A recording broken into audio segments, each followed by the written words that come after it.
Hello दोस्तों, मैं अनामिका सिंह स्वागत करती हूं आप सबका आपके यूट्यूब चैनल नॉलेज कॉर्नर में। फ्रेंड्स, ईवीएस की इस महत्वपूर्ण श्रृंखला में आप सबका स्वागत है।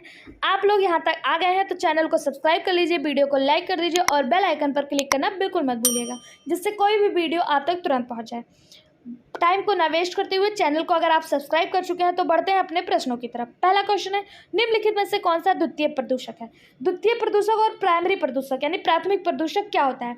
प्राथमिक प्रदूषक वो होते हैं जो डायरेक्ट हवा में मिलते हैं, वो प्राथमिक प्रदूषक होते हैं। लेकिन द्वितीय प्रदूषक वो होते हैं जो किसी न किसी से रिएक्शन करके प्रदूषक बनाते हैं। तो इसमें से पैन, सल्फर डाइऑक्साइड और ओजोन, एक से अधिक या इनमें से कोई नहीं। आपको दिया है द्वितीय प्रदूषक कौन सा है, तो आपको बता दें इसमें जो सही जवाब हो जाएगा वो हो जाएगा ऑप्शन डी, यानी कि एक से अधिक। एक से अधिक क्यों? क्योंकि ओजोन, पैन और सल्फर डाइऑक्साइड ये तीनों ही द्वितीय प्रदूषक के अंतर्गत आते हैं। ठीक है, ये जो द्वितीय प्रदूषक होते हैं ये प्राथमिक प्रदूषकों से मिलकर ही बने होते हैं। प्राथमिक प्रदूषकों से मिलकर, प्राथमिक प्रदूषकों से परस्पर क्रिया करके ये निर्मित होते हैं द्वितीय प्रदूषक। ठीक है, जबकि प्राथमिक प्रदूषक वे होते हैं जो हमें प्रत्यक्ष रूप में वायु प्रदूषक मतलब वायु में प्राप्त हो जाते हैं, वायु को प्रदूषित करते हैं, जैसे कार्बन मोनोऑक्साइड, नाइट्रोजन के ऑक्साइड, सल्फर डाइऑक्साइड, ये सब और कणिक तत्व। यहाँ से आपसे बता दें ये जो आपका सल्फर डाइऑक्साइड है ये द्वितीयक प्रदूषक नहीं है, जबकि पैन यह आपका द्वितीयक प्रदूषक है। ठीक है, अगला क्वेश्चन है, पारिस्थितिकी तंत्र में वाई आकार का ऊर्जा प्रवाह मॉडल किसने दिया था? ओडम, लिंडमैन, क्लिनवेंट, एक से अधिक या इनमें से कोई नहीं। तो इसका जो सही जवाब हो जाएगा ओडम। ओडम ने क्या दिया था? पारिस्थितिकी तंत्र में वाई आकार का ऊर्जा प्रवाह का नियम दिया था। ठीक है, क्या दिया था? वाई आकार का ऊर्जा प्रकार का नियम। वहीं आपसे अगर पूछ ले ऊर्जा प्रवाह के 10% का नियम किसने दिया था, तो लिंडमैन ने 10% का नियम दिया था और ओडम ने वाई आकार के ऊर्जा प्रवाह का नियम दिया था। ठीक, अगला क्वेश्चन है, निम्नलिखित में से किसका भारतवर्ष के अंतर्गत बहुउद्देशीय परियोजनाओं के विरुद्ध शुभारंभ किया गया? मतलब भारतवर्ष में जो बहुउद्देशीय परियोजनाएं चल रही थी इनमें से कौन सी वो चीज़ है जिसका इनके विरुद्ध जो है वो आरंभ किया गया? नर्मदा बचाओ आंदोलन, टिहरी बांध आंदोलन, चिपको आंदोलन, एक से अधिक या इनमें से कोई नहीं। तो इसका सही जवाब हो जाएगा एक से अधिक। एक से अधिक यानी कि नर्मदा बचाओ आंदोलन और टिहरी बांध आंदोलन और चिपको आंदोलन भारतवर्ष के अंतर्गत बहुउद्देशीय परियोजनाओं के विरुद्ध प्रारंभ किए गए थे। ये तीनों ही जो हैं, नर्मदा बचाओ, टिहरी बांध और चिपको, ये तीनों ही जो बहुउद्देशीय परियोजनाएं चल रही थी इनके विरुद्ध आरंभ किए गए थे। ठीक है, गुजरात में सरदार सरोवर बांध नर्मदा नदी पर सबसे बड़े बांधों में से एक है। अगर आपसे पूछा जाए नर्मदा नदी पर कौन सा बांध है या सरदार सरोवर बांध किस नदी पर है, तो नर्मदा नदी पर है। ठीक है, नर्मदा बचाओ आंदोलन किसने शुरू किया था? नर्मदा बचाओ आंदोलन मेधा पाटेकर और बाबा आमटे ने किया था। ज़्यादातर नाम मेधा पाटेकर का देखने को मिलता है कि नर्मदा बचाओ आंदोलन से कौन संबंधित है? मेधा पाटेकर संबंधित है और ये आंदोलन जो है 1985 में स्टार्ट किया गया था।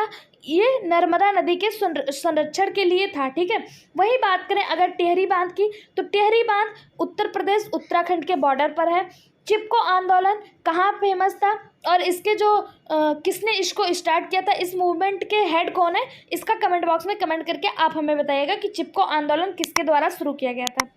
अगला क्वेश्चन है, मेथेनोग्लोबिनिया निम्नलिखित में से किसके दूषित पानी पीने के कारण होता है? मेथेनोग्लोबिमेनिया क्या नाइट्रेट की मात्रा अधिक हो जाती तब होता है, या फिर कैडमियम, फास्फेट, एक से अधिक या इनमें से कोई नहीं?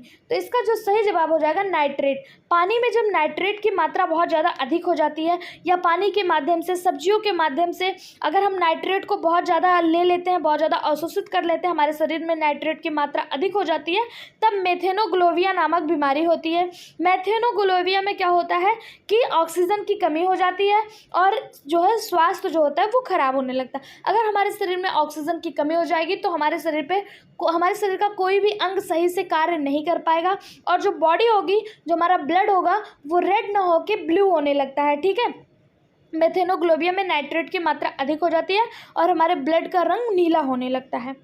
अगला क्वेश्चन है, पारितंत्र में ऊर्जा का प्रवाह बहुदिशीय, एक दिशीय, त्रिदिशीय होता है। मतलब यहाँ पे पूछा है ऊर्जा का प्रवाह कैसे होता है। तो हम सभी ने देखा है कि ऊर्जा का प्रवाह एक ट्रॉपिक लेवल से दूसरे ट्रॉपिक लेवल पे ऊपर से नीचे जाता है, यानी कि एक दिशीय होता है। दो दिशीय कभी नहीं होगा, ऐसा कभी नहीं होगा कि ऊर्जा ऊपर नीचे से ऊपर जा रही और ऊपर से नीचे आ रही, ऐसा कभी नहीं होगा। ठीक है, केवल नीचे से ऊपर जाती है ऊर्जा। ठीक है, एक दिशीय होता है। अगला क्वेश्चन देखते हैं। नेक्स्ट क्वेश्चन है, निम्नलिखित में से कौन सा पारितंत्र का संगठक है? जंतु, पादप, सूक्ष्म जीव, एक से अधिक या इनमें से कोई नहीं। तो आपको बता दें इसका जो सही जवाब हो जाएगा ऑप्शन डी। ऑप्शन डी क्यों होगा? क्योंकि जितने भी जैविक और अजैविक होते हैं, जैविक घटक और अजैविक घटक होते हैं, दोनों ही पारितंत्र के अंतर्गत आते हैं। पारितंत्र के दो घटक होते हैं, जैविक घटक और अजैविक घटक। जैविक घटक में वो चीज़ें आती हैं जो सांस ले सकती हैं, जिनमें जीवन होता है, जो रिप्रोडक्शन करती हैं, श्वसन करती हैं, भोजन लेती हैं, ऐसी चीज़ें जैविक घटक के अंतर्गत आती हैं। चाहे वो कोई प्लांट हो, कोई एनिमल हो, उपभोक्ता हो या फिर अपघटक हो, सब जैविक घटक के अंतर्गत आती है। अगर बात करें अजैविक घटक की, तो अजैविक घटक के अंतर्गत ऐसी चीज़ें आती हैं जो वायुमंडल में तो मौजूद है, लेकिन वो रिस्पायरेशन की क्रिया नहीं करती हैं, भोजन नहीं लेती हैं, रिप्रोडक्शन नहीं करती हैं, जैसे कि वायु, जल, सौर ऊर्जा, ताप, प्रकाश, मृदा यानी कि मिट्टी, ये सब चीज़ें अजैविक घटक के अंतर्गत आती हैं। जैविक घटक और अजैविक घटक दोनों ही पारितंत्र के घटक हैं। ठीक है, तो इसका जो सही जवाब हो जाएगा वो हो जाएगा इनमें से एक से अधिक, यानी कि जंतु, पादप और सूक्ष्म जीव तीनों ही जैविक घटक हैं और ये पारितंत्र का अंग है। अगला क्वेश्चन है, निम्नलिखित में से कौन सी गैस लैंडफिल से उत्पन्न होती है?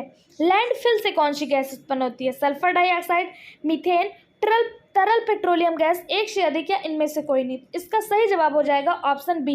लैंडफिल यानी क्या होता है? लैंडफिल मतलब होता है आप बड़ा सा गड्ढा बनाएं और इस गड्ढे में कचड़े को डाल दें, कूड़े को डाल दें, बायोडिग्रेडेबल पदार्थ को डाल दें, अपशिष्ट को डाल दें और उसके बाद इस गड्ढे को ढक दें, यही कहलाता है लैंडफिल। और इससे जो गैस निकलती है वो मीथेन गैस निकलती है। ठीक है, कौन सी गैस निकलती है? मीथेन गैस निकलती है। जब इस गड्ढे को आप ढक देते हैं तो इसमें अनेक प्रकार की बैक्टीरिया जो होती हैं इसका डिकम्पोज करती हैं, इसका बायोडिग्रेडेबल, क्योंकि इसमें बायोडिग्रेडेबल मैटर डाले होते हैं, अपशिष्ट पदार्थों को दफनाया जाता है जो होते हैं, तो इनको बैक्टीरिया द्वारा जो है इनको सड़ा गला दिया जाता है और इसमें से अनेक प्रकार की गैसें निकलती हैं, उसमें से मीथेन भी एक है। मीथेन के साथ साथ carbon dioxide, nitrogen, hydrogen sulphide जैसी गैसें भी यहाँ से निकलती हैं। ठीक है, अगला क्वेश्चन है, निम्नलिखित में से कौन सा जंगल के आहार श्रृंखला का प्रतिनिधित्व करता है? अब देखिए, जंगल का आहार श्रृंखला पूछा है, पादप, हिरण, शेर, यही पहला आपका सही हो जाएगा। क्यों? क्योंकि पादप को हिरण खाते हैं और हिरण को शेर खाते हैं और तीनों ही जंगल में पाए जाते हैं। अगला देखते हैं हमारा क्या होगा, पादप, मेढक और सांप। पादप को मेढक खाते हैं क्या? मेढक पादप को खाते हैं? ये सही है, तो मेढक पादप को नहीं खाते हैं, ये गलत है। अगला है पादप, खरपतवार, पादप यानी प्लांट को खरपतवार खाएंगे, ये भी गलत हो जाएगा। तो इसका जो सही जवाब हो जाएगा वो हो जाएगा ऑप्शन ए, यानी कि पादप यानी प्लांट को हिरण खाते हैं और हिरण को शेर खाते हैं, यही जंगल की श्रृंखला है। ठीक है, ऑप्शन ए इसका सही जवाब हो जाएगा। अगला क्वेश्चन है, पर्यावरण में प्लास्टिक डेक की क्रिया द्वारा विघटित नहीं होता, यानी कि पर्यावरण में जो प्लास्टिक है वो किस क्रिया के द्वारा विघटित नहीं होता? जीवाणुओं के द्वारा नहीं होता, मृतोजीवी के द्वारा नहीं होता, परजीवी के द्वारा, एक से अधिक या इनमें से कोई नहीं। तो इसका सही जवाब हो जाएगा एक से अधिक। क्यों? क्योंकि जो प्लास्टिक होता है वो गैर बायोडिग्रेडेबल प्लांट है, इसका अपघटन नहीं होता है, किसी भी माध्यम से इसका अपघटन नहीं होगा, चाहे जीवाणु हो, चाहे मृतोजीवी हो या परजीवी हो, कोई भी इसका अपघटन नहीं कर पाएगा, क्योंकि जो प्लास्टिक होता है ये अघुलनशील होता है, ये अपघटित होता है। ठीक है, ये कभी भी इसका विघटन नहीं होता है। अगला क्वेश्चन है, ऊर्जा के स्रोत को कार्बन उत्सर्जन में वृद्धि नहीं करते में शामिल है। ऊर्जा के स्रोत जो कार्बन उत्सर्जन में वृद्धि नहीं करते, सौर सेल, पवन चक्की, नाभिकीय ऊर्जा संयंत्र, एक से अधिक या इनमें से कोई नहीं। तो इसका सही जवाब हो जाएगा ऑप्शन डी, एक से अधिक। क्यों? क्योंकि यहाँ से पूछा है ऊर्जा का वो स्रोत जो कार्बन का उत्सर्जन नहीं करता है। तो हम सभी को पता है कि चाहे सौर ऊर्जा हो, पवन ऊर्जा हो, भूतापीय ऊर्जा हो, यानी कि जो पृथ्वी से ऊर्जा उत्पन्न की जा रही है, सोलर से जो ऊर्जा, सोलर पैनल लगा के बनाया जा रहा है, या पवन चक्की के द्वारा जो ऊर्जा बनाया जा रहा है, इनमें से कोई भी ऊर्जा कार्बन की मात्रा को उत्सर्जित नहीं करते हैं। ठीक है, तो इसका सही जवाब हो जाएगा ऑप्शन डी, एक से अधिक। अगला क्वेश्चन है, आहार श्रृंखला में शंखान्वित श्रृंखला को क्या कहा जाता है? आहार तंत्र, आहार स्तर, आहार जाल, एक से अधिक या इनमें से कोई नहीं। इसका सही जवाब हो जाएगा आहार जाल। ठीक है, आहार जाल में जो श्रृंखलाओं की लंबाई या जटिलता होता है उनमें बहुत कम अंतर होता है और इसी को आहार जाल कहा जाता है। अगला क्वेश्चन है, हरे पौधे सूर्य के प्रकाश की ऊर्जा का कितना % ग्रहण करते हैं खाद्य ऊर्जा में परिवर्तित करने के लिए? बहुत ध्यान से इस क्वेश्चन को करिएगा, बहुत इंपॉर्टेंट क्वेश्चन है और ये बीपीएससी स्कूल टीचर में आया हुआ क्वेश्चन है। देखिए, हमने अभी बात किया था कि ऊर्जा का नियम लिंडमैन नामक वैज्ञानिक थे, इन्होंने बताया था एक ट्रॉपिक लेवल से दूसरे ट्रॉपिक लेवल पर ऊर्जा जाती है, ये कितना ऊर्जा जाती है? 10%। ये ऊर्जा का नियम लिंडमैन नामक वैज्ञानिक ने दिया था। लेकिन यहाँ से पूछा है जो प्रोड्यूसर है, जो उत्पादक है, ये प्लांट से, पौधों से कितने % ऊर्जा लेती है? तो जो प्रोड्यूसर है, जो उत्पादक है, ये पौधों से मात्र 1% ऊर्जा ही ले पाती है, 1% ऊर्जा ही लेती है। 1% ऊर्जा में चाहे वो 100 किलो कैलोरी ले, 1000 किलो कैलोरी ले, 50 किलो कैलोरी ले, लेकिन 1% ऊर्जा ही ले पाती है।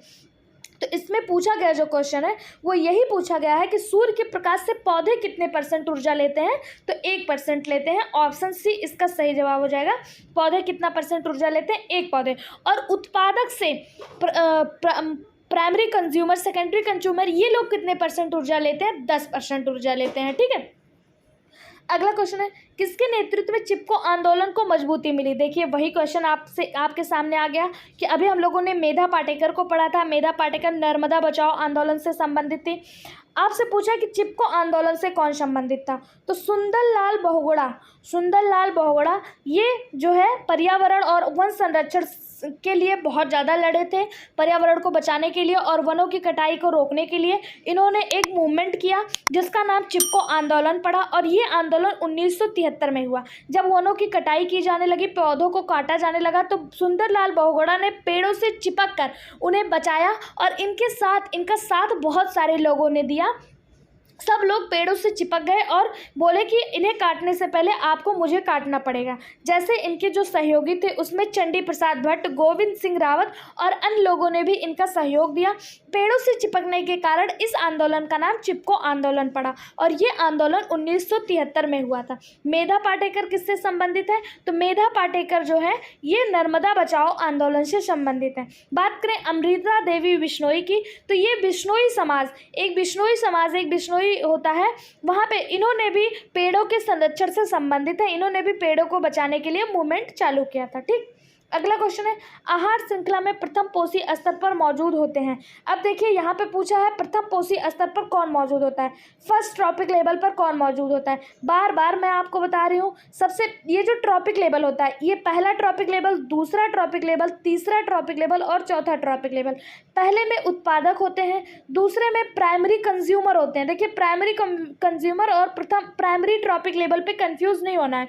दूसरे में प्राइमरी कंज्यूमर होते हैं क्योंकि पहले पे उत्पादक होते हैं। तो यहाँ से ट्रॉपिक लेवल पूछा है, प्रथम पोषी स्तर पूछा है, कौन होता है? तो प्रथम पोषी स्तर पर स्वपोषी होते हैं, उत्पादक होते हैं। ठीक है, हरे पेड़ पौधे होते हैं जो अपना भोजन स्वयं बनाते हैं, प्रकाश की एनर्जी से 1% ऊर्जा ग्रहण करते हैं। और आगे ये प्राइमरी कंज्यूमर जिन्हें शाकाहारी कहा जाता है उसमें 10% ऊर्जा ट्रांसफर करते हैं। शाकाहारी के द्वारा मांसाहारियों को ऊर्जा ट्रांसफर की जाती है और मांसाहारियों के द्वारा सर्वाहारियों को ऊर्जा जो है वो ट्रांसफर की जाती है। ठीक है, अगला क्वेश्चन है,